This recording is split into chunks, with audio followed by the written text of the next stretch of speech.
Blanca, I want to ask you about the days that preceded Maggie and Paul's murder. A few months before the murder, I believe Maggie told you about a lawsuit that was demanding around $30 million.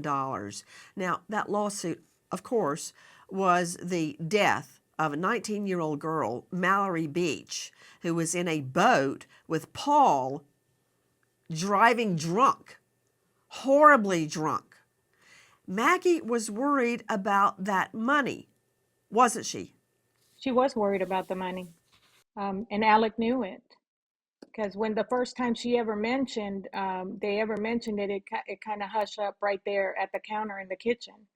And then after that, that's when I came in that morning, probably a couple of days later, and I guess they had discussed it. I'm not sure, but that's when I came in and she said, "I got to tell you something." And that's when we went in there and she finished telling me everything else, that where were they going to get that money? They didn't have that kind of money. And she just couldn't understand um, what was going on. And it wasn't that she was trying to be, that she was trying to cover up anything. I Listening to her, she really did not know what the total extent of the lawsuit. She didn't know. She knew bits and pieces, but she didn't know exactly what was going on. But she was crying and upset and told you confidentially that there was a multi-million-dollar lawsuit against the Murdaugh family because of that boat crash and that they didn't have that kind of money. That's correct.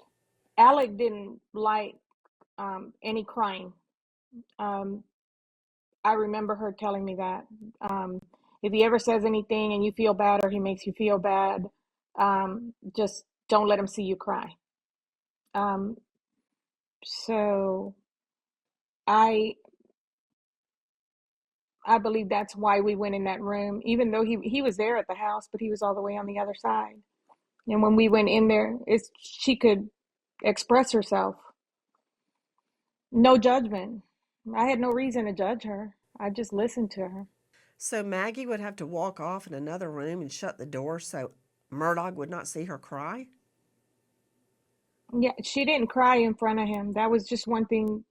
Even if sometimes he would say something, we just um you just don't cry in front of him. He didn't like that. It didn't, it wasn't going to affect how he felt or whatever the situation was. So I do. That was from the very beginning. I remember when I first started working there, um, when Gloria was still there. Even Gloria made that comment to me What comment?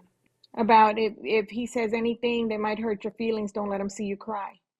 What was Murdaugh like to work for? He was good to me.